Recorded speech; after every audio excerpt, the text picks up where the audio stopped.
¿Cómo me les va? Otra vez nos encontramos en nuestra aula virtual de Universitas Fundación. Recuerden que este espacio solo es posible gracias al esfuerzo conjunto entre la Universidad Católica Andrés Bello, específicamente su dirección de posgrado, pero además apoya este tipo de iniciativas el Instituto de Investigaciones Jurídicas y la Escuela de Derecho, junto con Universitas Fundación. Tenemos hoy un tema súper interesante y parte un poco de este esfuerzo de UCAP al aire. Por un lado, Universitas está contigo. Cada una de las dos etiquetas pueden ubicarnos en Internet. Tenemos un esfuerzo bien interesante para cerrar un poco, para iniciar este Jueves Santo, este jueves de Cuaresma. Tenemos el tema del análisis económico del contrato.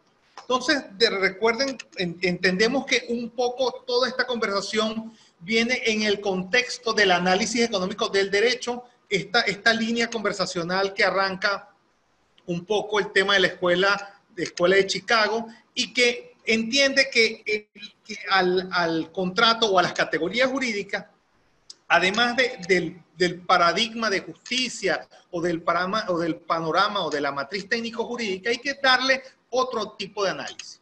Entonces buscamos a alguien que haya trabajado bien este tema y la persona adecuada para esto es Juan Esteban Corodi Tagliaferro. Juan Esteban es abogado, graduado en la Universidad Católica Andrés Bello, con estudios de posgrado tanto en la Universidad Central de Venezuela en Derecho Tributario como en la Católica Andrés Bello en Derecho Financiero. Su ejercicio ha estado centrado en Derecho Tributario. Ha tenido una importante trayectoria en ese sentido, pero también ha tenido una importante y creciente trayectoria docente. De hecho, ha trabajado cátedras como la de Derecho Administrativo, Derecho Financiero, Contencioso Administrativo, el Seminario de Amparo, o dentro de los posgrados de Derecho Tributario, Teoría General del Tributo, o el tema de determinación y contencioso tributario. Ha tenido, cada día adquiere mucha más experiencia en el tema docente. El micrófono es tuyo. Bueno, muchísimas gracias de verdad a mi alma mater, la Universidad Católica Andrés Bello, a la profesora Ninosca, a Luis Pompilio, a ti, Julio, Natalí, por esta cordial invitación. Pero como decía hace algunos días cuando me la realizaron, lo más importante es que en estos momentos la Universidad Católica y la Fundación Universitas están abriendo una ventana durante la cuarentena, donde todos nos sentimos encerrados. Bueno, a través de la tecnología podemos tener esta ventana que nos ayuda a comunicarnos, a expresarnos y a presentar algunas ideas que realmente las quiero simplemente presentar para el debate. Son algunas ideas muy sencillas que lo más importante es su recepción y el intercambio que tengamos. ¿Okay? Nosotros tenemos una presentación que voy a compartir en este momento. Entonces, en el día de hoy vamos a hacer una aproximación al análisis económico del contrato en la misma línea que Julio no bien introducía. Nosotros los abogados, desde el primer año de Derecho, en Introducción al Derecho, vemos la teoría de los actos jurídicos, luego vemos la teoría general de las obligaciones, entre ellas tenemos obligaciones contractuales, y también vemos teoría general del contrato y contratos especiales en nuestra carrera, y se nos ha enseñado un modo de abordar, de entender y de analizar e interpretar los contratos de una manera típica del derecho. Sin embargo, lo que nosotros quisiéramos proponer en el día de hoy es tratar de hacer un análisis ahora de por qué, al tratar de respondernos la pregunta de por qué las partes necesitan un contrato, si existe una legislación. ¿Por qué las partes se van a obligar en un documento o en unas promesas bilaterales? Y no solamente eso, sino qué debe contener esas promesas unilaterales o bilaterales que se van a confluir en ese contrato. Y ese análisis no lo queremos hacer desde la perspectiva la teoría general del derecho, sino queremos hacerla desde la perspectiva del análisis económico del derecho. Entonces, en ese sentido, quisiéramos o les proponemos que esta muy breve charla o conversación la dividamos en dos partes. Una primera es una aproximación muy breve al concepto del análisis económico del derecho, y una segunda aproximación a la introducción del análisis económico del contrato.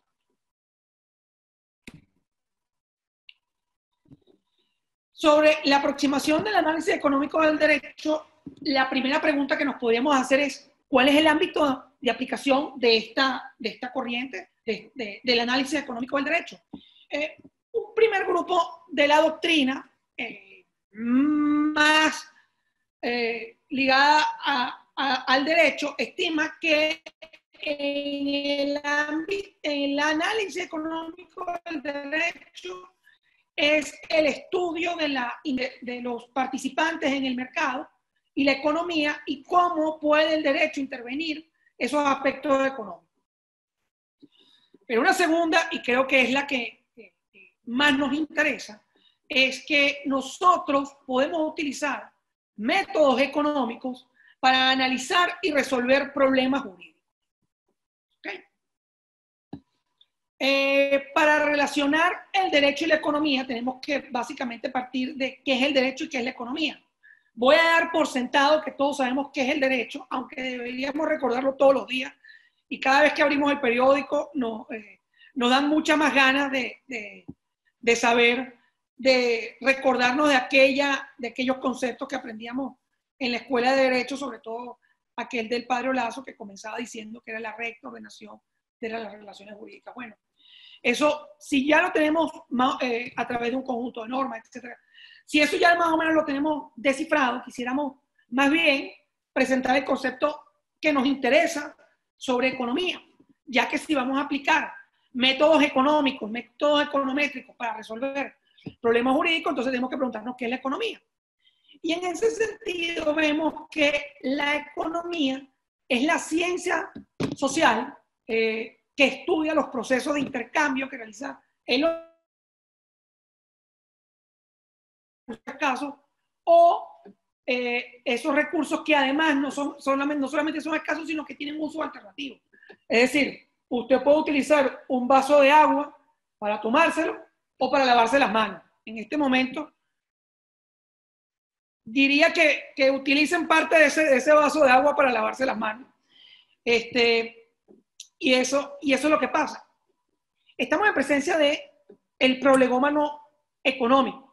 Y es que el prolegómano económico precisamente, el prolegómano económico precisamente nos lleva al punto de decir que como las necesidades de los seres humanos son infinitas, y esos recursos que tenemos para satisfacer esas necesidades no solamente son escasos, sino que los puedo tener múltiples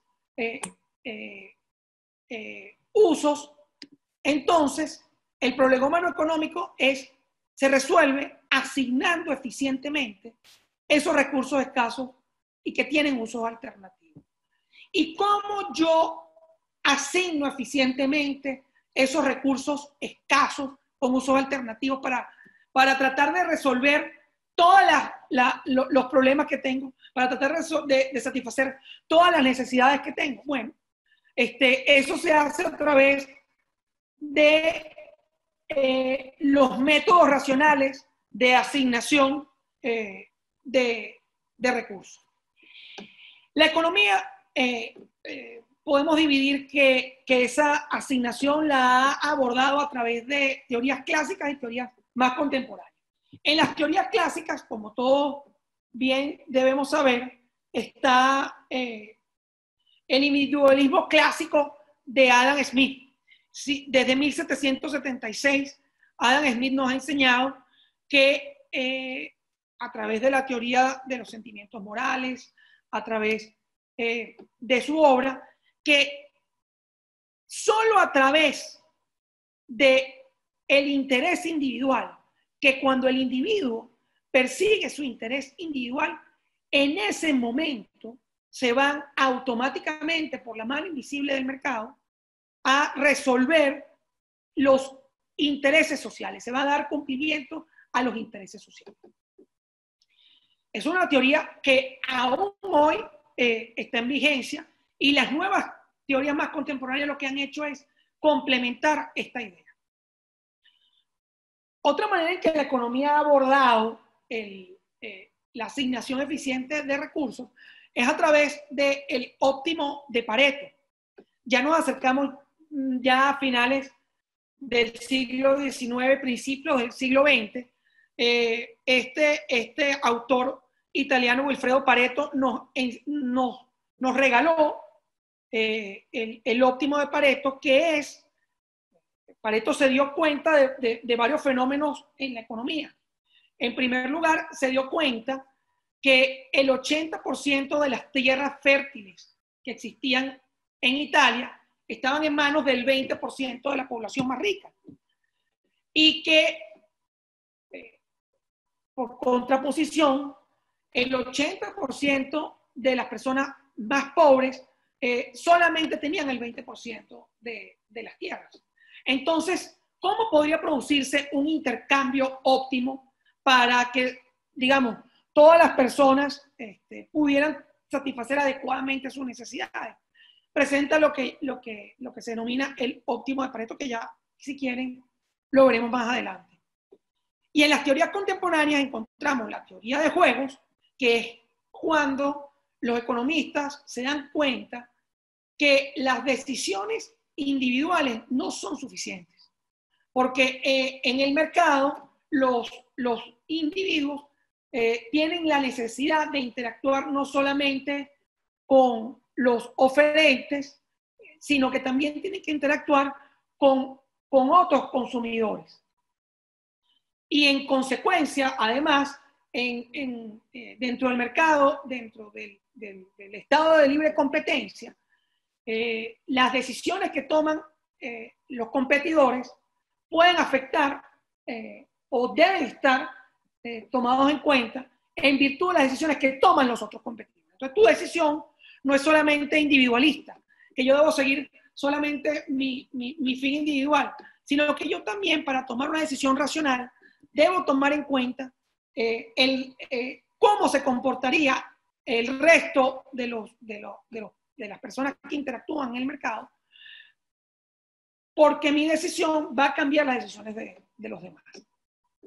Dentro de las contemporáneas también encontramos el equilibrio de Nash, que quisiéramos compartir con ustedes una explicación más adelante, y muy recientemente la teoría conductual, un premio Nobel de Economía que trata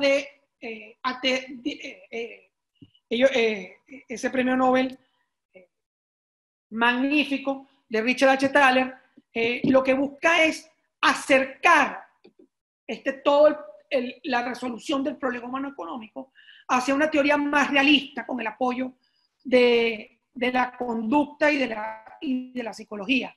Es decir, cuando usted toma una decisión de que se va a comprar un par de zapatos, usted compra el par de zapatos que le van a durar más y que en el análisis costo-beneficio para el problema es el que más beneficio le da y el que menos costo trae. O simplemente usted se compra el par de zapatos que más le gusta o el par de zapatos que está de moda. De eso se trata un poco la teoría conductual, que también se ve reflejada en la toma de decisiones electorales. Cuando usted va a la elección, usted vota por el candidato que está mejor preparado para ir a las elecciones. Usted vota por el candidato que tiene un mejor equipo para resolver los problemas de su comunidad. O vota por el que le es más simpático, y porque las campañas electorales buscan resaltar la conexión psicológica entre el votante y en el mercado electoral entre el votante y los candidatos. Es porque la decisión definitivamente va más allá de lo racional. Entendiendo esto, el óptimo de Pareto nos enuncia que para optimizar un problema multiobjetivo, una solución es óptima cuando no existe una segunda solución que mejore uno de los participantes sin empeorar a los otros. Supongamos, por ejemplo, que existe en un mercado de un 100%, hay un competidor que tiene el 30% de ese mercado. Si entran a ese mercado nuevos competidores que van tomando parte de ese mercado y un competidor toma el otro 30% y otro competidor toma el otro 30% y un tercer competidor adicional toma un 10% de ese mercado, en ese momento, fíjense que la introducción de nuevos competidores no ha mejorado la posición de los demás. Este primer competidor que tenía el 30% mantiene su 30%. Lo que queremos resaltar aquí es que en la toma de decisiones para satisfacer necesidades, en la toma de decisiones para generar mejores intercambios en el mercado, encontrar el punto óptimo es donde yo puedo mejorar mi situación sin desmejorar a los demás. Para seguir en la introducción del análisis económico del derecho, quisiéramos traer un poco el dilema del prisionero como uno de los postulados de la teoría de juego. Y para ello quisiera jugar con ustedes en lo siguiente. Imagínense este caso que está planteado allí en sus pantallas. Vamos a suponer que la policía arresta a dos sospechosos de que hayan cometido el robo de una casa. Se robó una casa y no encontraron a estos dos sospechosos con las manos, con el botín, con las manos en la masa, sino que los encontraron con una tenencia de armas prohibida, un porte ilícito de armas, y cerca del sector. ¿Okay? No hay pruebas suficientes para incriminarlos o para condenarlos por el robo, ¿ok? Porque como dijimos, se había escondido el botín, pero sí tienen un porte ilícito de armas. Entonces, ¿qué hace la policía? Los separa y los lleva a interrogatorios separados, ¿ok? Y el policía le ofrece el mismo trato a cada uno de esta pareja de asaltantes. Y le dice al primero: señor, si usted confiesa y su cómplice no confiesa, su cómplice será condenado a 10 años y usted va liberado inmediatamente. Si ambos confiesan, los dos serán condenados a 6 años. Una reducción de pena por aceptación de los hechos. Pero si ambos lo niegan, ambos están presos por 1 año por tenencia ilícita de armas. ¿Qué creen ustedes que es la decisión más óptima que deben tomar aquí los participantes? La pareja de sospechosos de haber robado una casa. Entonces, aquí es donde comienza que la decisión para satisfacer tu necesidad es la necesidad de salir libre, de quedarte con el botín, de disfrutar el botín. En este caso, no depende solamente de ti, porque si tú confiesas, tú no saldrás libre, sino va a depender de que tu compañero tome su propia decisión. Es decir, no depende solamente de ti salir inmediatamente, depende también de la decisión de tu compañero. Para ello, la doctrina propone una matriz de resolución de conflictos, así como existe la matriz costo-beneficio, esta matriz de análisis de teoría de juego. Vamos a ver cómo se podría resolver el problema. Fíjense, lo que se plantea es lo siguiente: si el prisionero A confiesa y el prisionero B confiesa, encontramos que ambos serán condenados a 6 años. Si el prisionero A calla y el prisionero B confiesa, B sale libre y A es condenado por 10 años. Igual pasaría con el prisionero B cuando calle y él A confiesa, A sale libre, él sale condenado por 10 años. Y si ambos callan, ambos tendrán una pena de prisión de 1 año. ¿Cuál es la decisión más óptima en este caso para tomar? En este caso, usted recuérdense que los participantes están completamente separados. Ninguno puede comunicarse con el otro ni ponerse de acuerdo de cuál es la decisión que van a tomar. Entonces esta persona tendría que resolver el problema pensando cuál es la decisión más racional que debería tomar su compañero. Y en virtud de la decisión más racional que va a tomar su compañero, él tomará la propia. Por ejemplo, si nosotros consideramos que la decisión más racional, vamos a suponer que el prisionero A considera que la decisión más racional es la de confesar y él quiere salir lo más pronto posible, la decisión es la de confesar también. Porque si el otro confiesa y yo callo, yo tendré 10 años de prisión. En cambio, si yo estoy seguro que él va a confesar y yo voy a y yo quiero salir libre, lo más óptimo es que yo confiese también. Pero si en mi análisis racional considero que que la decisión más racional que va a tomar mi compañero es la de callar, quizás la decisión individual sea la de cooperar. Porque si él calla y yo coopero, entonces en ese caso yo saldría libre inmediatamente y él estaría preso por 10 años.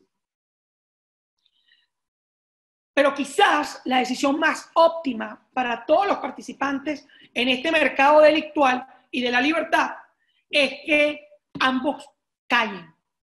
Porque si ambos callan, ambos tendrán la mínima condena y ambos podrán disfrutar del botín porque ambos han cooperado. ¿Qué queremos centrar aquí? Lo que nosotros queremos centrar aquí, la idea que queremos plasmar es que en efecto las decisiones individuales no son tales. En el mercado entramos en una serie de juegos, en una serie de intercambios que en la mayoría deberían ser competitivos, pero también cooperativos. Aún Coca-Cola y Pepsi-Cola deberían entrar en mercados o entran en mercados de cooperación para la satisfacción de sus necesidades de obtener más mercado, de desarrollar mejores productos, de distribuir sus productos, etcétera, etcétera. John Nash nos enseñó de esta manera tan brillante que la solución más eficiente en una situación donde existe una alta competencia definitivamente es la cooperación. Y quizás de eso se trata cuando hablamos de la teoría de los contratos. Porque en los contratos precisamente nosotros vamos a buscar la cooperación de la contraparte. Usted no firma un contrato, usted no busca un contrato porque va a estar seguro que porque usted está seguro de que va a llegar a un juicio para el cumplimiento forzoso de esas obligaciones. No, usted debería abordar un contrato para asegurarse la cooperación de su contraparte. Veamos entonces, ¿qué estudia la teoría económica del contrato? En primer lugar, la eficiencia del contrato. Y en segundo lugar, que el contrato perfecto. Esto es una idea que quisiéramos nosotros introducir, así como existe el mercado perfecto, o la teoría del mercado perfecto, es aquel mercado donde están completamente minimizadas las fallas de mercado. Nosotros deberíamos abordar la contratación, el proceso de contratación, el abordaje del proceso de contratación, como también se aborda la regulación del mercado, en este caso el mercado perfecto.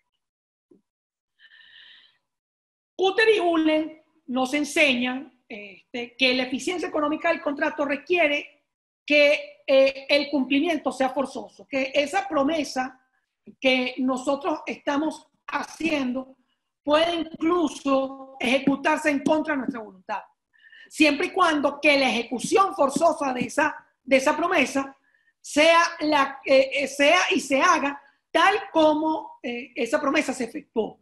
De nada nos vale ejecutar una promesa, ejecutar una obligación que no va a satisfacer la promesa que se generó. Y allí quisiera que sobre todo los abogados pensemos, tengamos en cuenta en este momento, en esta parte de esta conversación sobre la teoría de la causa y la teoría general de los contratos.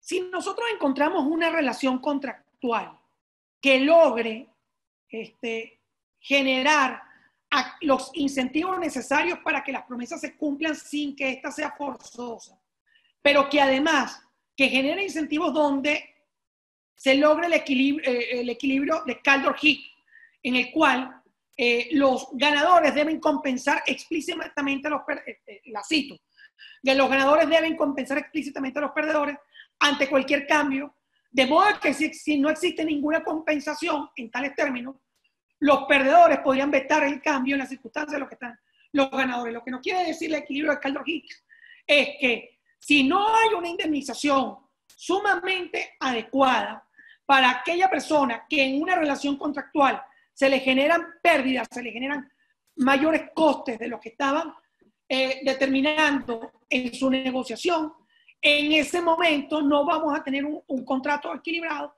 vamos a tener un contrato que va a generar todos los incentivos para que no se cumplan.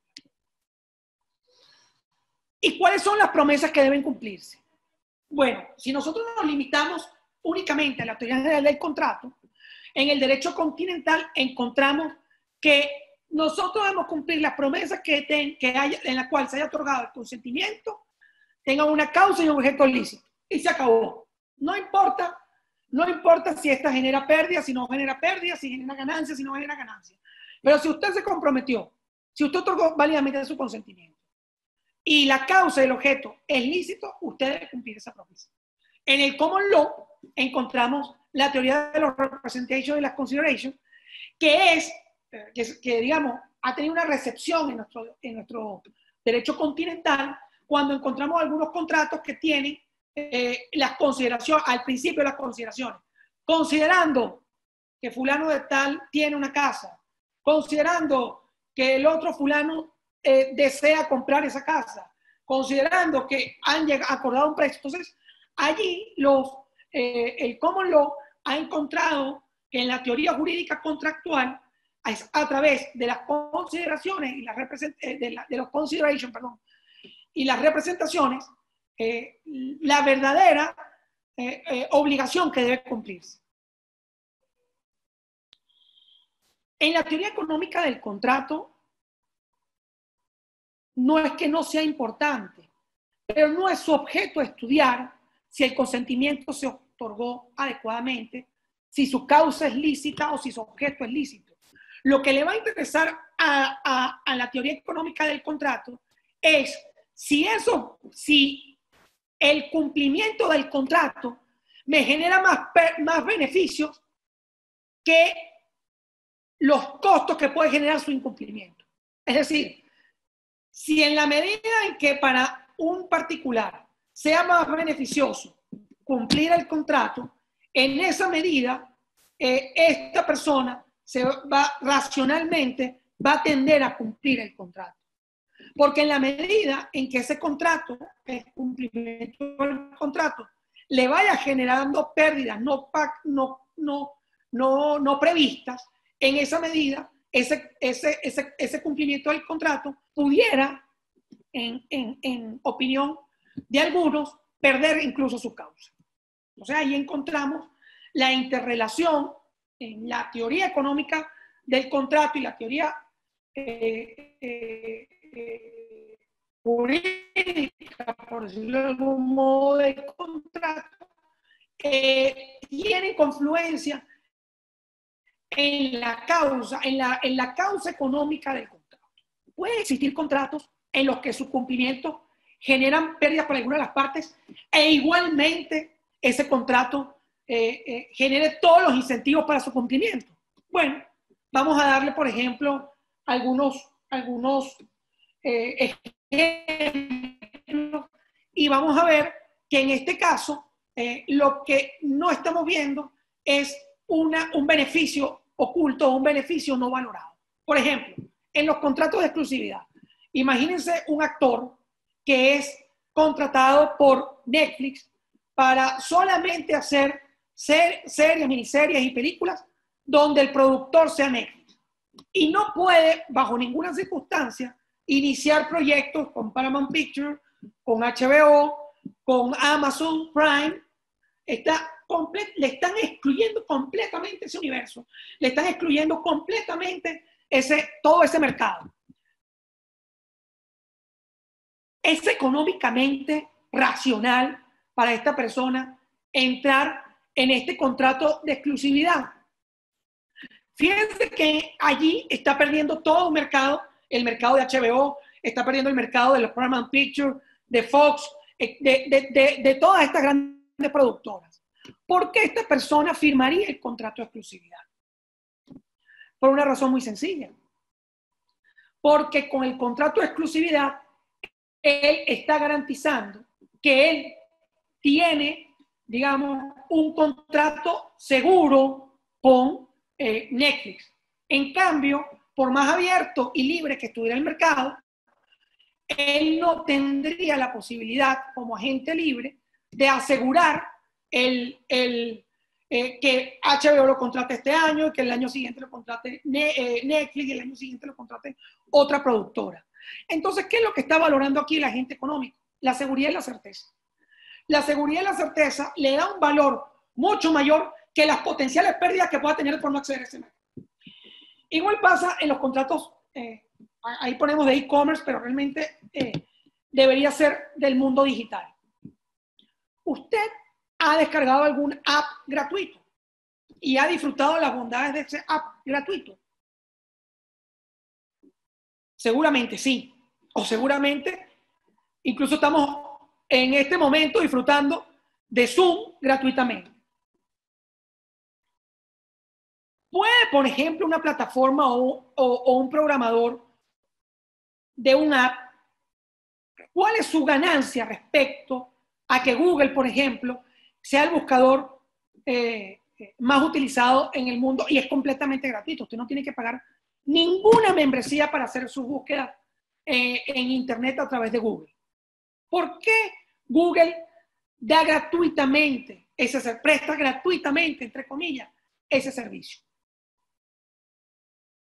Porque Google prefiere perder por el fee de cobro de servicios, si eso se puede llamar perder, a obtener datos del comportamiento de las personas en el Internet, de cuáles son sus gustos, cuáles son el momento de búsqueda, a qué hora es más productiva esta persona, a tales horas está buscando satisfacer ciertas necesidades, etcétera, etcétera. Incluso esa herramienta Google Analytics es tan poderosa que a través de Google se puede predecir incluso pandemias mundiales.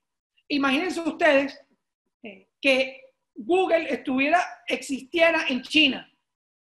Imagínense que toda la población de Wuhan,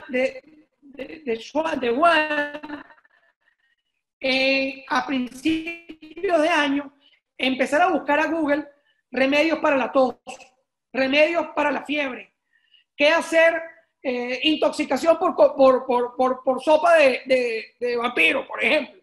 La misma población están enviando una información. Eso es lo que le interesa a Google. Y Google prefiere tener esa información porque es parte también de sus objetivos a cobrar por prestarte el servicio de una búsqueda. Igual pasa en el contrato de donación. En la donación hay una liberalidad y la teoría clásica nos dice que esa liberalidad pudiera o no estar condicionada, o pudiera estar sometida a término o no, pero hay una pérdida de mi patrimonio en favor de un tercero sin una contraprestación. Es verdad, no hay una contraprestación inmediata.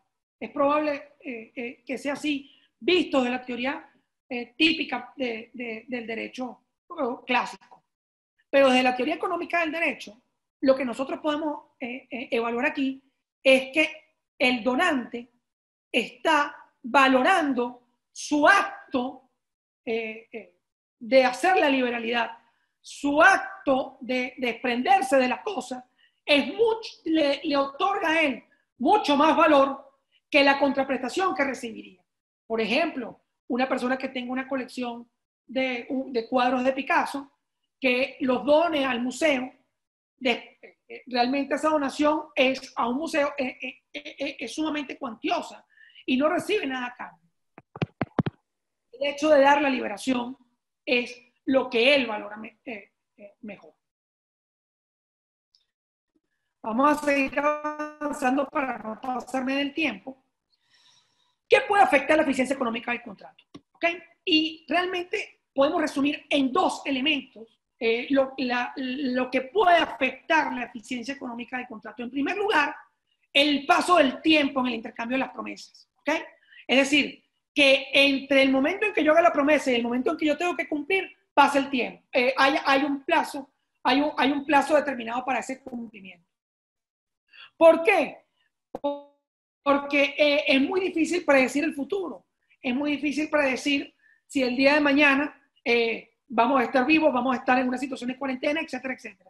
Y por lo tanto, queremos a través del contrato crear los incentivos necesarios para que a través del tiempo, a pesar de que esté dilatado en el tiempo el cumplimiento de unas obligaciones, la persona se vea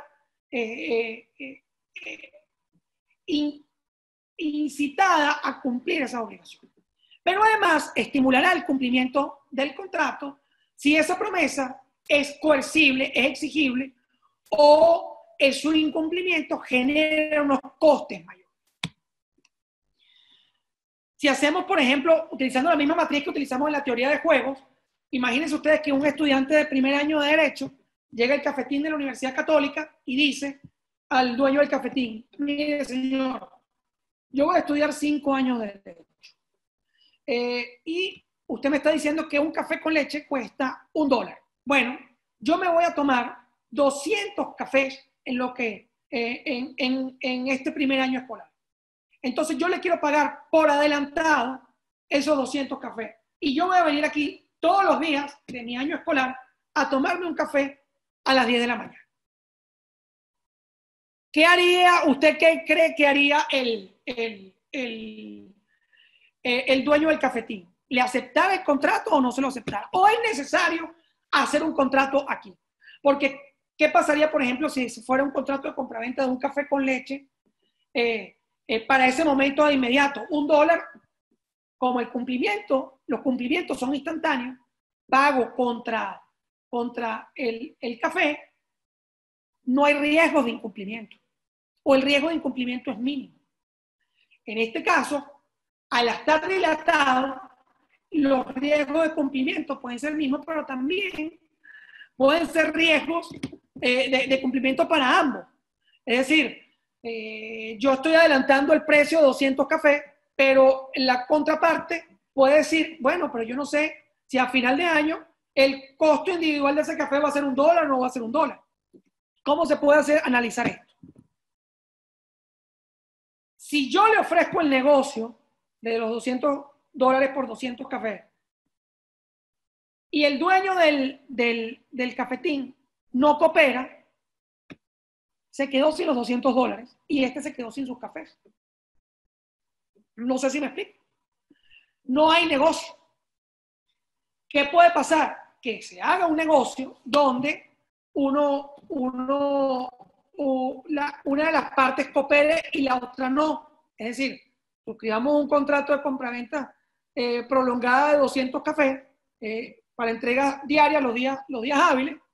Si yo entrego los $200 adelante y a mí me entregan durante 200 días 200 cafés, ambas partes ganaron. Yo satisfacé mi necesidad de tomarme mi café a media mañana y el dueño del cafetín está muy feliz porque recibió por adelantado el dinero que puede usarlo para invertir, etcétera, etcétera.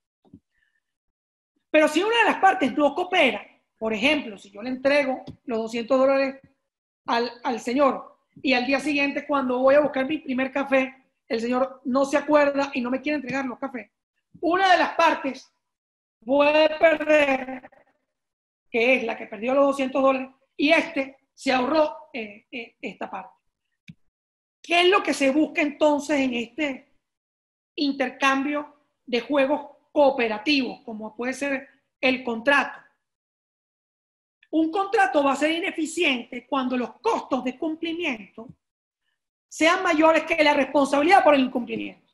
Es decir, vamos a suponer que este señor le salga el pago de un café sea tan caro como que le devuelva los $200 a esta persona. En ese momento, el señor del dueño del cafetín no tiene ningún incentivo para cumplir. En cambio, si los costos de cumplimiento son menores a la indemnización o la responsabilidad que va a tener la persona que incumpla, en ese momento se van a generar incentivos para generar el compromiso de cumplimiento. Pero no solamente un contrato está redondo desde el punto de vista de la teoría económica cuando se resuelve el problema de los incentivos sobre los costos de cumplimiento, sino que el contrato óptimo es aquel contrato que genera confianza, y no cualquier confianza, tiene que ser una confianza óptima. ¿Y cómo generar confianza a través del contrato? Bueno, cuando yo puedo determinar que el porcentaje de cumplimiento versus el incremento del valor que se le da al incumplimiento por la confianza adicional, esa valoración es mucho mayor que el porcentaje de incumplimiento por el costo de incumplimiento generado allí. Eso quiere decir que si yo entro en una relación para perdurar en los años, yo voy a valorar cumplir el contrato para permanecer en el mercado o para que ese contrato se siga cumpliendo al año. Entonces, generar confianza es una manera también de generar un contrato óptimo. O generar cláusulas o establecer cláusulas que tiendan o incentiven a la generación de confianza. Evidentemente que el contrato no puede regular todos los supuestos que pueden ocurrir respecto a los riesgos y las pérdidas. Y esa es parte de la interacción que debe existir entre las partes del contrato al momento de interactuar. Por ejemplo, ¿cómo asignar los riesgos y las pérdidas en un negocio determinado o en un negocio contractual? Bueno, una manera ineficiente de asignar esos riesgos es que si yo asigno un riesgo que es menor al costo de asignación de una pérdida por el porcentaje de la pérdida, en ese momento es necesario debe llenarse la laguna. Es decir, debe establecerse en el contrato qué pasará en ese momento con ese riesgo que se está distribuyendo o se está asignando. ¿Ok? En cambio, si el costo de asignación de ese riesgo, es decir, conversar con la contraparte, verificar que si fuera un riesgo tan remoto que el costo de asignación de ese riesgo es mayor que el costo de asignación de una pérdida por el porcentaje de esa pérdida, entonces en ese momento es preferible dejar la laguna y es preferible no entrar a llenar, a colmar ese vacío de asignación de riesgos, porque no se pueden prever de manera eficiente todos los riesgos en el contrato. Adicionalmente, la legislación juega un papel muy importante en este caso. ¿Por qué? Porque a través de la legislación nosotros podemos encontrar soluciones de asignación de riesgo que las partes no necesariamente tienen que asignar, ¿no? Ya casi para finalizar, quisiera traer algunas conclusiones de hacia dónde debe tender los contratos óptimos de acuerdo a la teoría general o la teoría económica del contrato. En primer lugar, principio de eficiencia. Para resolver el prolegómano económico se debe cumplir a través del principio de eficiencia, que es maximizar las ganancias y minimizar las pérdidas para ambas partes. Entonces, un contrato será un contrato más eficiente en la medida en que maximice las ganancias y minimice las pérdidas. Un contrato será eficiente cuando permita que los individuos cooperen convirtiendo ese contrato en un juego de soluciones eficientes. No aquel contrato donde ambos perdían o de uno de los solos perdía. No, el contrato tiene que tener los mecanismos necesarios para que los individuos cooperen entre sí.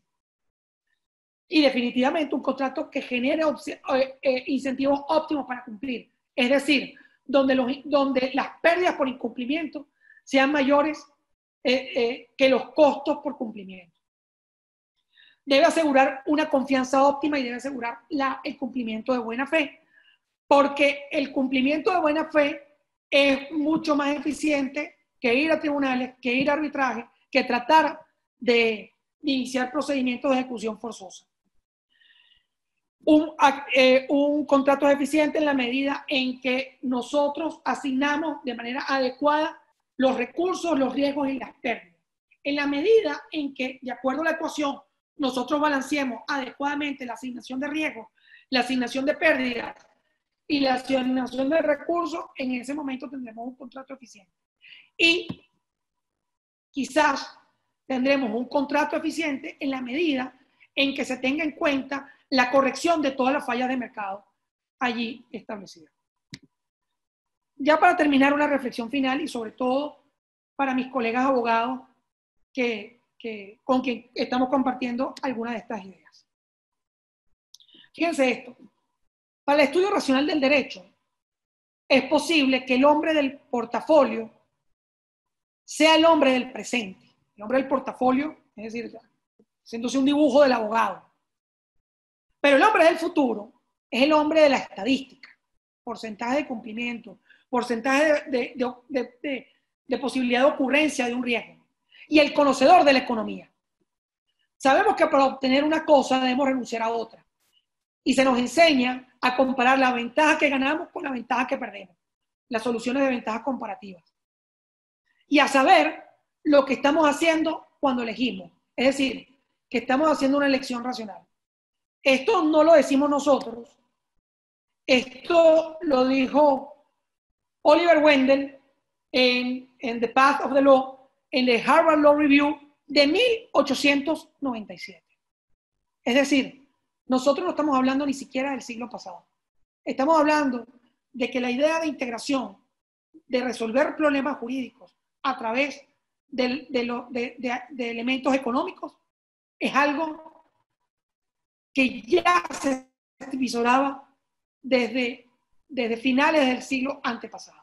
Yo realmente no tengo más sino que agradecer la paciencia que han tenido de tratar de escuchar estas ideas, y muchísimas gracias.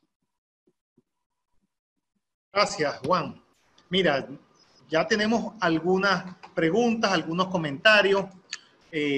Agradecemos unos de ellos. Por ejemplo, está en sala el profesor Sebastián Copoleta, de Universidad del Norte Litoral de Argentina, que te saluda de Argentina y dice: interesante tema, gracias.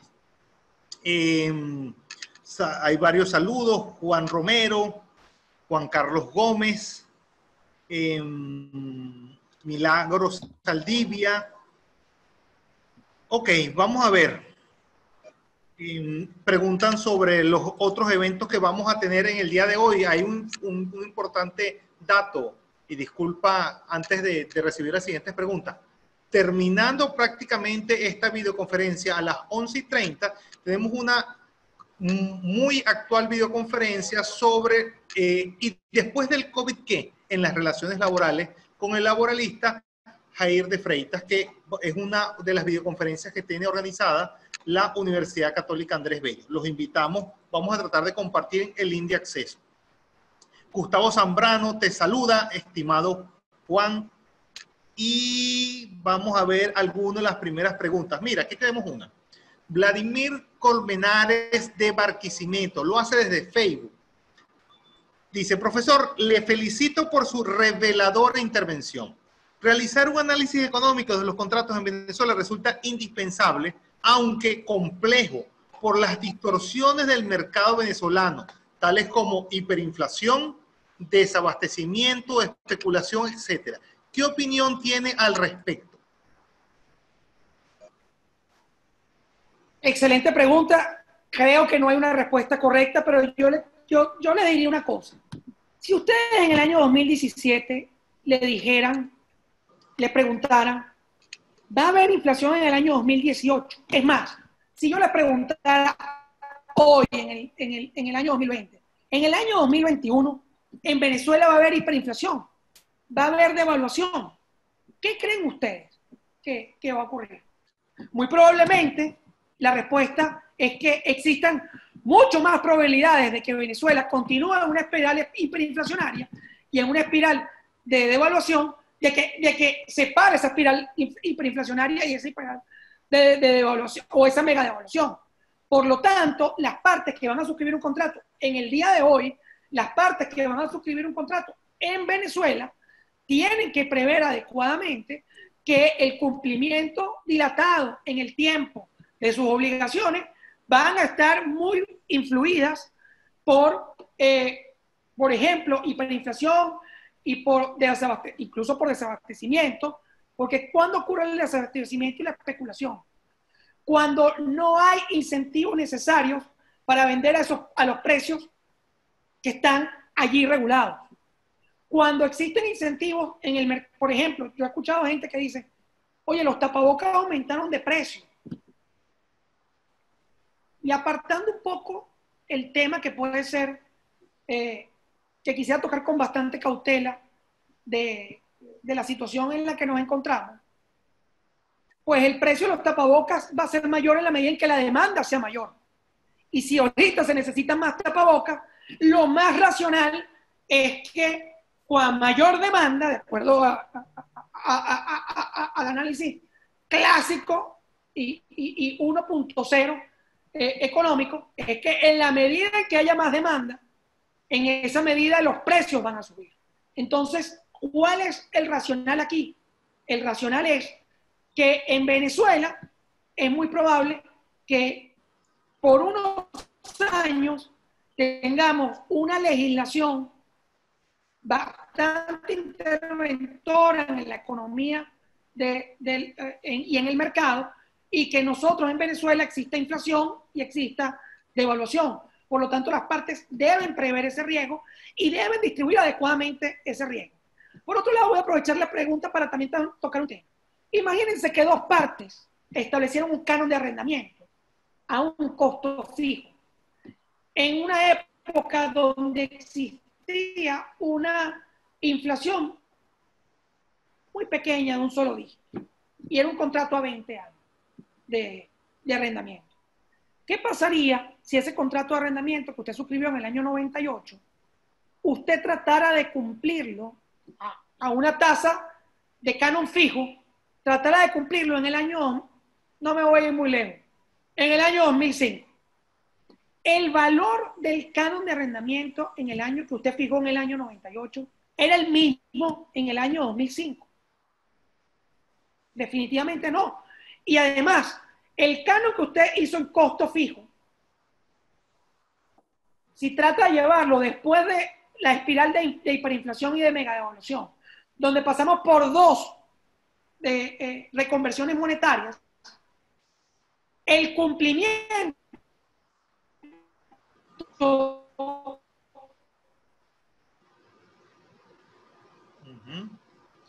por parte del arrendador, las ventajas del canon fijo de valor. Entonces, en ese momento, nosotros quisiéramos analizar esto junto con la teoría de la causa y verificar que el cumplimiento forzoso de un canon fijo, que no haya tomado en cuenta esta variable hiperinflacionaria y de devaluación, está generando un costo que hace que no solamente el contrato sea ineficiente, sino quizás que sea. Excelente. Mira, José Ignacio Arcaya, desde aquí, desde Zoom, hace el siguiente comentario. Cuando se habla del porcentaje de la pérdida, ¿se refiere a la probabilidad de que esa pérdida exista? José Ignacio ha sido uno de mis mejores alumnos en análisis económico del derecho en la Universidad Monte Ávila, que le agradezco mucho la pregunta y le agradezco mucho que haya estado aquí. Básicamente, cuando nos hablamos del porcentaje de la pérdida, es en efecto la probabilidad de que está completa solamente con la probabilidad de que la pérdida ocurra, sino cuánto voy a perder. Es decir, si ocurre la pérdida lo pierdo todo, o si ocurre la pérdida o pierdo 20%. Si ocurre la pérdida, pierdo el 50%. Esa determinación y esa valoración es lo que me va a hacer establecer en mi contrato una manera más adecuada de asignar. Excelente. Por aquí tenemos Jorge Isaac Jaimes, te saluda desde San Cristóbal. Mira, y tenemos una intervención desde México, desde la fanpage de Universita. Andrés Torres hace el siguiente comentario. Un análisis económico de los contratos explica la política de muchos proveedores norteamericanos, use person, que aunque clientes venezolanos no se encuentren literalmente en el supuesto de hecho de las sanciones o bloqueo, se abstienen de contratar para evitar los costos, los riesgos y costos económicos. ¿Qué opinas? Una pregunta de muchísima actualidad, sobre todo con las sanciones. Vamos a suponer en el marco de las sanciones antes de la 13808, que solamente los sancionados eran US person, ¿ok? O personas que tengan intereses en los Estados Unidos, intereses de mayor valoración en los Estados Unidos. Esto que nos está explicando nuestro amigo Andrés Torres desde México es el comportamiento racional de cualquier persona en la economía. Si yo no soy US person, pero mantengo cuentas bancarias de bancos que son determinables como personas de interés en los Estados Unidos, en ese momento el banco va a tener todos los elementos racionales para tener un over compliance o un sobre cumplimiento, porque el riesgo es muy alto. El riesgo de estar sancionado o de ser sancionado, valga la redundancia, en las sanciones de los Estados Unidos, es mucho mayor a entrar en el negocio que se va a producir aquí con relación en Venezuela. De manera que, en mi opinión, la conducta del overcompliance puede estar en cierta medida racionalmente entendida, porque la valoración de riesgo que tiene una persona que incluso no es US person, pero tiene alguna interacción con los Estados Unidos, es mucho mayor que la que pueda tener, de las ganancias que pueda tener un determinado negocio. Distinto del caso con la nueva regulación de la 13808. ¿Por qué? Porque en ese caso, la sanción puede incluir o puede llegar a personas distintas a las US person. Entonces, ahí el riesgo aumenta y la ganancia tiene que ser exponencialmente mayor para asumir el riesgo en ese negocio. No, qué interesante este tema, Juan. De hecho, cuando una administración pública seria vaya a definir una política pública, tiene que hacer un análisis económico de ese impacto, no solo jurídico, sino de esa política pública. Mira, Rox Haylis indica lo siguiente: ¿cómo resolvemos una falla del mercado a través de un contrato? Roxelli, creo que es una de mis alumnas de este año de análisis económico del derecho. Roxelli, eso es lo que deberías tú responder en el examen. Pero bueno, en este caso, vamos a suponer la situación precontractual. Es decir, usted y yo queremos entrar en la negociación de una compra-venta de un automóvil, pero ese automóvil es usado. ¿Cómo yo sé si usted le hizo todos los servicios a ese carro? ¿Cómo yo sé si ese carro fue chocado o no fue chocado? ¿Cómo saber si usted le puso el aceite de motor adecuadamente? Allí nos encontramos en una falla de mercado, definitivamente, que es la asimetría de información. ¿Cómo rompes tú o cómo logras tú romper la asimetría de información? A través, por ejemplo, de un due diligence, de una debida diligencia al carro. Bueno, vamos a hacerle una inspección al carro. Vamos a traer unos mecánicos que revisen ese carro adecuadamente.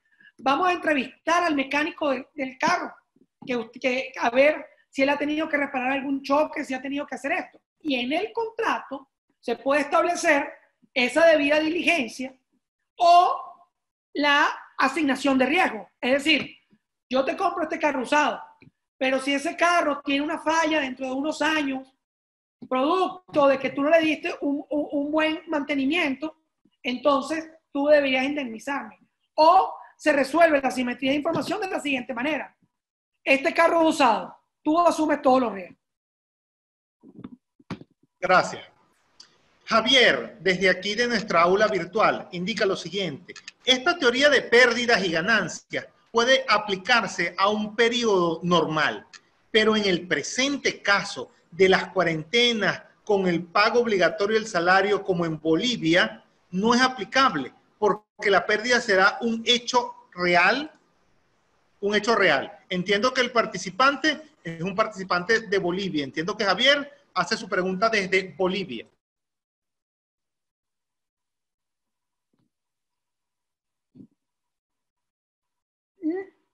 Bueno, fíjense, aquí entramos en un problema interesante porque tiene algo de actualidad. ¿Era previsible una pandemia? ¿Era previsible la pandemia como la que estábamos viviendo? Bueno, evidente, o sea, Gates fue la única persona que a través de esta plataforma TED pudo predecir que iba a ocurrir una pandemia. Lo que no dijo fue cuándo iba a ocurrir. Entonces, ¿era racional prepararse para la existencia de una pandemia? Bueno, sí, es racional prepararse para la existencia de una pandemia. El problema es que el porcentaje de incertidumbre de cuándo iba a ocurrir era tan alto que la asignación de establecer una regulación específica para esta pandemia generaba un coste muy alto. Pero eso se resuelve, la teoría general del contrato lo resuelve con la fuerza mayor. Es decir, aun si era previsible que ocurriera una pandemia, nadie sabía cuándo iba a ocurrir, pero además existe fuerza mayor en la medida en que esta pandemia me haya impedido cumplir con mis obligaciones. Con lo cual, el hecho de que la pandemia, por cierto, sea un hecho notorio, revelado de prueba, no quiere decir que la persona que está obligada a cumplir una determinada prestación no deba probar cómo ese hecho notorio afecta el cumplimiento individual o particular en ese caso. Era muy difícil, en efecto, prever la situación, pero en este caso, creo yo que por la teoría de la fuerza mayor y por la determinante momento, es decir, yo creo que las partes están en un momento histórico para adecuar económicamente sus prestaciones contractuales. No sé si con eso más o menos. Tenemos muchos saludos y comentarios de la audiencia. Frederick indica muy clara la exposición de Juan. Napoleón indica excelente, lo felicito, muy buena explicación. Aymari Torres indica excelente exposición con mucha altura y claridad. Gonza indica excelente exposición, gracias. Zaira Rivas, gracias por excelente exposición. José Raúl Gil, excelente explicación magistral del colega Juan. Casualmente tengo un caso con un cliente. Y por allá tenemos tenemos una serie de comentarios. Vamos a ver cómo hacemos en los pocos minutos que nos queda, Juan, unas respuestas bien cortas. Por ejemplo, tenemos una de Frederick Cabrera. Juan, ¿cómo aplicas esa asignación de riesgo de forma racional en el supuesto de un país en el que no hay Estado de Derecho o seguridad jurídica? El país referido es solo cuestión de ficción, dice Frederick.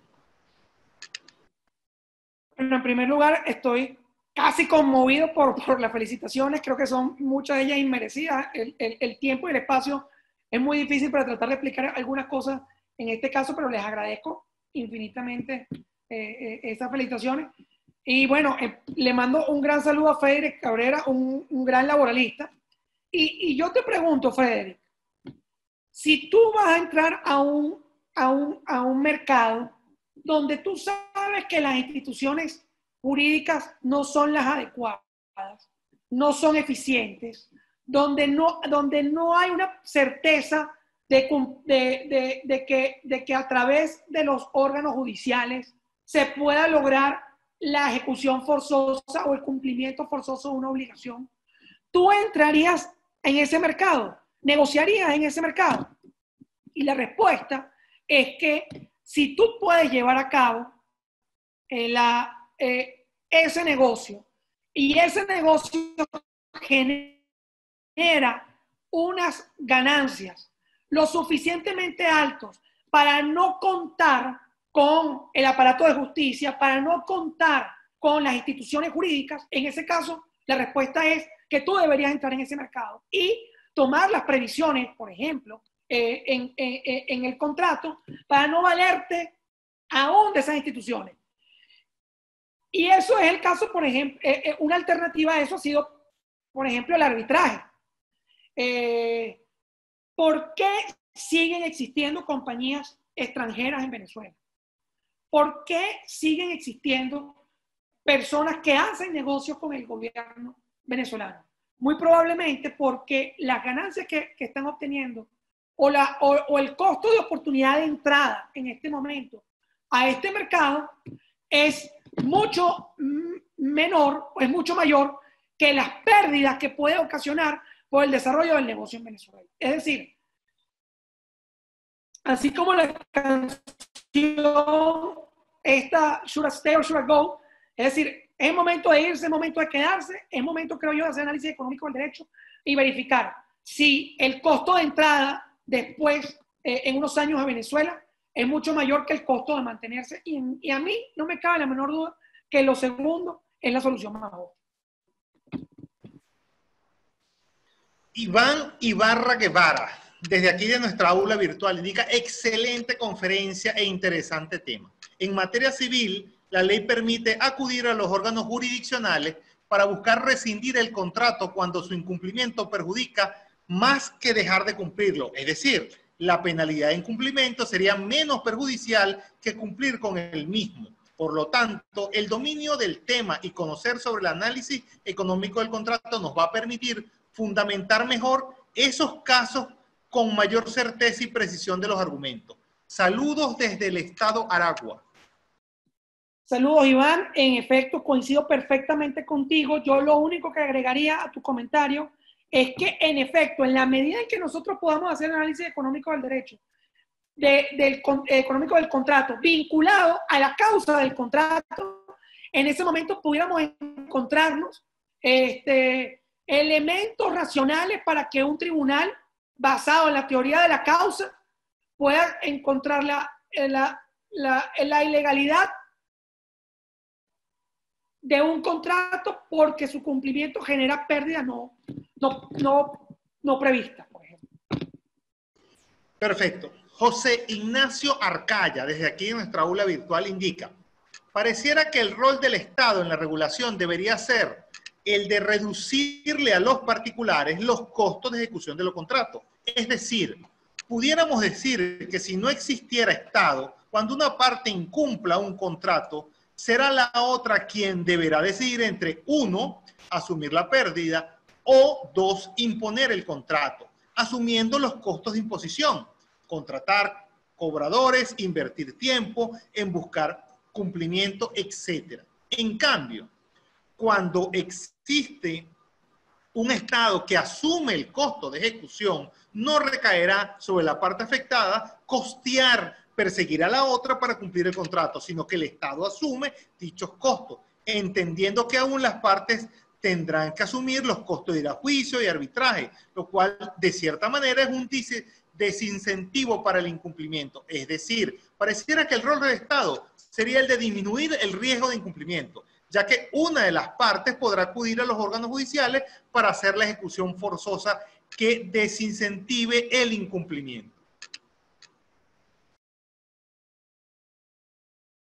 Excelente intervención, José Ignacio, te felicito. El análisis, ese es el análisis, yo estoy de acuerdo con el análisis que tú estás planteando. En efecto, el Estado debe limitarse a proteger la libertad de sus ciudadanos. Y la libertad de sus ciudadanos está, dentro de la libertad de los ciudadanos está la libertad económica y la propiedad. En la medida en que el Estado pueda ser herramienta para hacer cumplir, en efecto, las obligaciones que libremente las partes se han dado, en ese momento el Estado estará garantizando la libertad de contratación, la libertad de desenvolvimiento individual y además protegiendo, cumpliendo su principal rol, proteger la libertad. En efecto, el Estado se concibe para garantizar la libertad de los individuos, no para limitarla. Es decir, debería ser un incentivo, el aparato de justicia debería ser tan eficiente que debería ser un desincentivo para la parte incumplir un contrato. Excelente, Juan. Bueno, antes de darte la palabra para que nos des un mensaje de cierre, recordamos, ahorita, en unos segundos, en apenas 9 minutos, vamos a escuchar a Jair de Freitas en una videoconferencia de la UCAP. UCAP al aire. Un esfuerzo tanto de la Escuela de Derecho de la UCAP como de la Dirección de Posgrado y, por supuesto, el Instituto de Investigaciones Jurídicas, junto con Universitas Fundación. Pero además tenemos a las 4 de la tarde, hora Venezuela, si no me equivoco, 2 de la tarde, hora Centroamérica, tenemos a Carolina Morán, la presidenta de la Asociación Centroamericana y del Caribe de Derecho del Trabajo y la Seguridad Social, hablando sobre el impacto del COVID en las relaciones laborales. Entonces, Juan, tu mensaje para darle un cierre a esta conversación. Mantuviste a tu audiencia durante, mira, casi hora y media en sala, atento con sus preguntas, y creo que el tema y el ponente justificó tal nivel de atención. Un mensaje final, Juan.